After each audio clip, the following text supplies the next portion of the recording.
Prime Minister Mark Carney starts his high-stakes trip to India, Australia, and Japan today. I think we have an extra mic up somewhere in the studio. Do we? Okay, great. So he starts his trip. His plane takes off around 10 a.m. this morning. Beyond the bilateral meetings, this trip is seen as a step toward deeper coordination among countries that aren't superpowers. But they still carry significant economic and diplomatic weight. So for more on what's at stake on this 9-day journey, I'm joined by Kiernan Webb, Director of the Institute for the Study of Corporate Social Responsibility at TMU. Welcome and good morning. Good morning, Anne-Marie. How are you doing? I'm doing great. Fascinated to learn more as we set off, or as the Prime Minister sets off for almost 10 days. This trip has two missions. It's both diplomatic and trade building, and you can't have one without the other. So with India in particular, we've got a big goal that was laid out at G20. We want to double our trade with India to $70 billion by 2030, but there are ongoing investigations into foreign interference and organized crime. So what does Carney need to achieve on this venture? Well, I think what we've seen so far from Prime Minister Carney is a very good ability to tiptoe through the tulips. I think we saw that at the Davos speech in January, where he basically was able to say that the emperor was wearing no clothing, and without mentioning the United States in particular, he was able to do that. Everybody understood exactly what he meant, and every day is another sort of a tricky day for Prime Minister Carney, in the sense of he has to balance the fact that Canada and India need improved relations, trade, diplomatic, at the same time as respecting and insisting on respect for Canadian sovereignty and Canada respecting the sovereignty of India. If there's anyone who's capable of doing that, as I say, tiptoeing through the tulips, I think it is Prime Minister Carney. I'm glad you brought up Davos. During that speech to the World Economic Forum, he spoke about the importance of, a phrase that I know is used in trade circles and in academic circles, but it's one that, everybody's using now, and this is about middle power countries and how they need to work together. I'm going to remind everybody about what he had to say there. In a world of great power rivalry, the countries in between have a choice: compete with each other for favor, or to combine to create a third path with impact. So how does this trip to India, Australia, and Japan factor into this idea of a middle power alliance?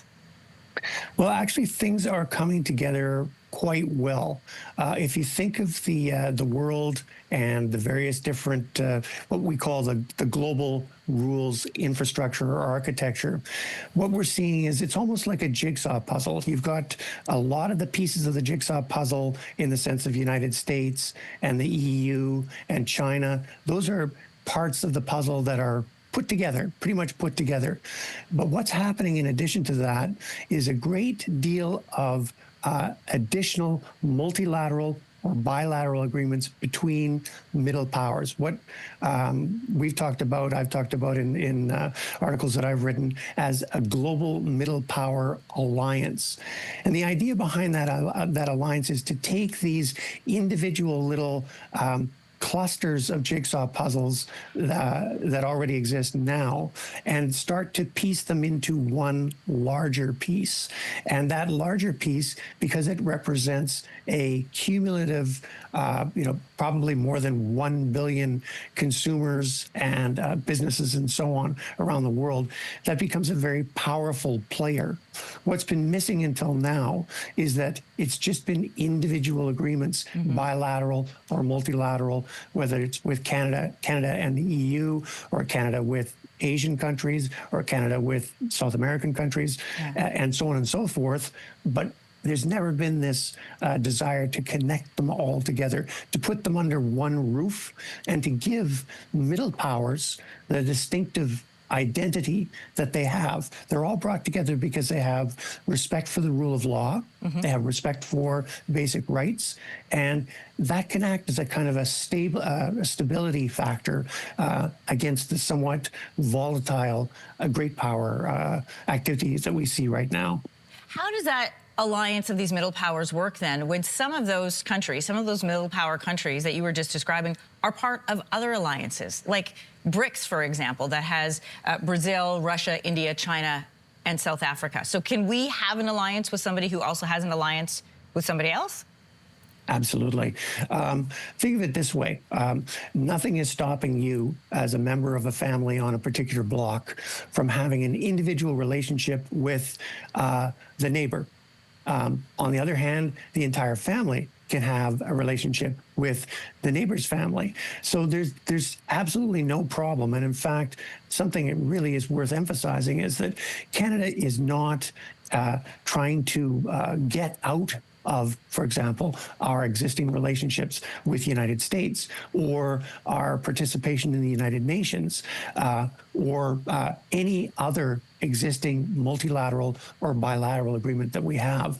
This is an additional structure and a formal recognition that middle powers on their own have got this distinctive profile, capability, set of interests, and so on. And it's just recognizing that and going onto the global stage, saying we are members of this broader global middle power alliance. On any particular issue, there could be an agreement among a subset of those global middle powers on, for example, defense in the North. That's really not going to be all that much interest to southern countries like Japan, or Australia or whatever, but working with Norway and the Scandinavian countries, so that would be a subset under this global middle power. Think of it almost like a roof, and under that roof, all of the middle powers, global middle powers, gather. A new issue comes up. Let's say, for example, Greenland comes up. Yeah. All of the middle powers can get together, have a discussion on that, and perhaps come up with a joint statement, much more powerful than just Canada on their own or whatever, a joint statement, something like that. Karna Webb, Director of the Institute for the Study of Corporate Social Responsibility at TMU. Great to have you talking with us as the Prime Minister starts out on this venture. Appreciate your time. My pleasure, Anne-Marie. All the best. If you like that video, make sure to subscribe to the Your Morning YouTube feed, where you can find all kinds of new content posted every weekday morning.